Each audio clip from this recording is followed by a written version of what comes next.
আসসালামু আলাইকুম। 2024 সালের এসএসসি পরীক্ষার্থী বন্ধুরা, আশা করি তোমরা সকলেই খুব ভালো আছো এবং সপরিবারে সুস্থ আছো। তো তোমরা অনেকেই জানতে চেয়েছো যে তোমাদের পরীক্ষার ফলাফল কবে প্রকাশিত হবে। তো আজকের ভিডিওটা তোমাদের জন্য, তাই সম্পূর্ণ ভিডিওটা দেখো।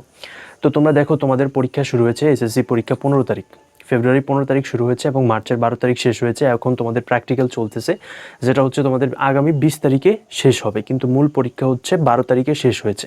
তো শিক্ষা বোর্ডের তথ্য অনুযায়ী, বা শিক্ষা বোর্ড যেটা বলে, শিক্ষা বোর্ডের তথ্য অনুযায়ী হচ্ছে কোনো পরীক্ষা শেষ হওয়ার পরে, হোক সেটা এসএসসি বা এইচএসসি অথবা জেএসসি, যে কোনো পরীক্ষা শেষ হওয়ার পরে 60 দিন পরে হচ্ছে, বোর্ড পরীক্ষাগুলো স্পেশালি 60 দিন পরে হচ্ছে তোমার ফলাফল প্রকাশিত হবে।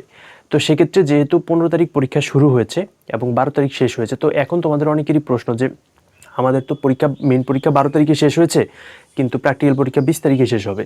তো এখন আমরা 20 তারিখের থেকে 60 দিন ধরবো নাকি 12 তারিখের থেকে 60 দিন ধরবো? এটা একটা খুবই ভালো একটা প্রশ্ন, সেটার উত্তর আমি দিয়ে দিচ্ছি।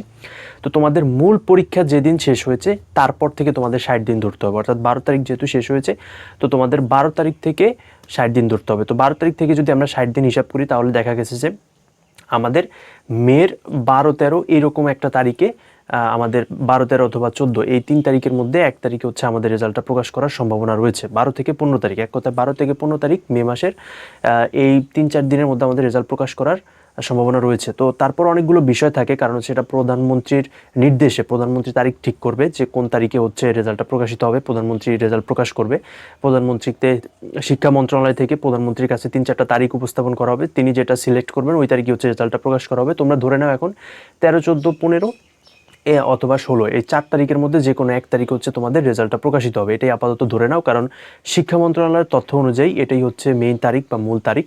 তো তোমরা এই অনুযায়ী ধরে তোমরা আশা রাখতে পারো যে এই কয় তারিখের মধ্যে হচ্ছে তোমাদের পরীক্ষাগুলো রেজাল্টটা প্রকাশিত হবে। এবং তোমরা রেজাল্ট প্রকাশিত হলে তোমরা খুব সহজেই ঘরে বসে অনলাইনে দেখতে পারবা। কীভাবে অনলাইনে দেখবা সেটা আমি অলরেডি পরীক্ষার রেজাল্টের আগ দিয়ে 3-4 দিন আগে সেটা তোমাদেরকে জানিয়ে দেওয়ার চেষ্টা করবো। তাই চ্যানেলটি সাবস্ক্রাইব করে, ভিডিওতে লাইক করে চ্যানেলের পাশেই থাকো। তো সকলকে অসংখ্য ধন্যবাদ। আল্লাহ হাফেজ।